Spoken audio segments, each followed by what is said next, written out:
dia. Dia belah perut saya ingat degan becik. Kosong tinggal tangan boleh masuk. So masa tu dia jadi niat satu macam. Tu dia. Saya mengamuk dia doktor mesti tendang selawat habis. Pasal dia jadi Dia jadi pressure. Banyak Sebab apa dia tak gam. banyak kena operation. Dia tak gam, tak jahit, tengah. Tengah la ilaha. Tengah boleh masuk. Tendus saya tak dia apa dia jadi net. Pasal pada bawa macam Tak tu. tahu. Saya ingat dia pegang. Ha? tak fokus. Ya Allah. Saya ingat dia pegang. Ada kami nak buat nak fight ni nak lawan kan. Dia tak lawan lah tapi pikir-pikir balik. Hilang nyawa dia tak lawan sampai hari ni. Ya Kalau ikut nak Allah. lawan itu menang lah. Tapi duit ni tak menang cari cerai. Tapi lah ni fikir-fikir tak payah. Kita duduk kecil-kecil kan. Tak takut saya masalah. Dah kan, lepas silap operate. Operate usus sebelah kanan. Rupanya hak sebelah kiri cari tak Tak jumpa. buat operate pula. Operate pula sebelah kiri pula. Boleh 5 kali. 5 kali. Kira saya ni kira mati hidup balik ni. Saya tahu ni. Oh. Dia tebuk main. Koma berapa hari lepas tu lepas bagi makan susu. Nasi tak makan lepas tebuk pakai pipe makan susu. Perut tebuk 3 kali. Mana-mana tebuk sekali tak. 2 bulan 10 hari dia bila Ustaz.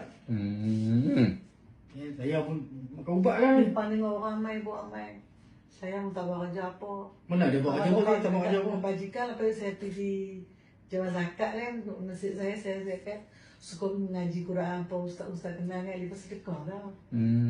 Anak-anak pun kahwin tahu saja lah kan. Yalah. Semua ada urusan. Dah duk makan ubat mental tu. Okey ke tak makan ubat mental ni? Makan dia okey, dia tenangkan kita punya fikiran. Oh. Kadang-kadang saya pun terlupa awak. Terlupa jadi terus. Dia terlupa tak makan dia jadi terus.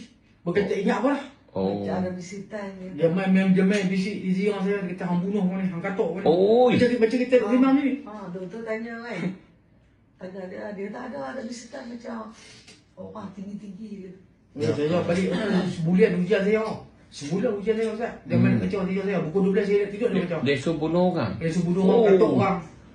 Dia kata kalau hang tak bunuh, Ya. dia kata hang tak bunuh aku bunuh hang. Oh. Dia cakap ni sebulan ujian saya.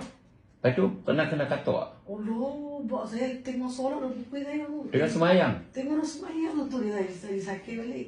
Saya tengok solat tu dia nak kuah tu. Dia panggil saya macam-macam lah. Lepas tu saya baca surah Al-Baqarah. Saya minta kepada Allah. Dia tak tahu balik tu apa.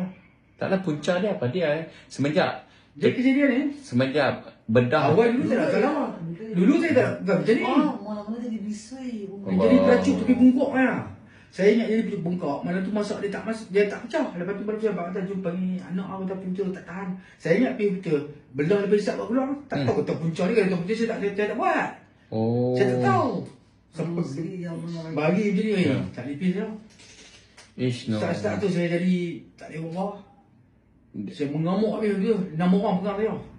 Dia tak pegang saya tak tahu dirinya. Dan pasal apa mereka boleh lalai buat tu buat pembedahan. Kan. Semua benda tepi belah hisap keluar lah kan. Ni tak tahu. Saya tak tahu kalau saya tahu. Saya tak pergi buat Ustaz. Saya tak pergi buat. Allahu Akbar. Kalau mati hidup balik Tu dia. Cerita panjang 20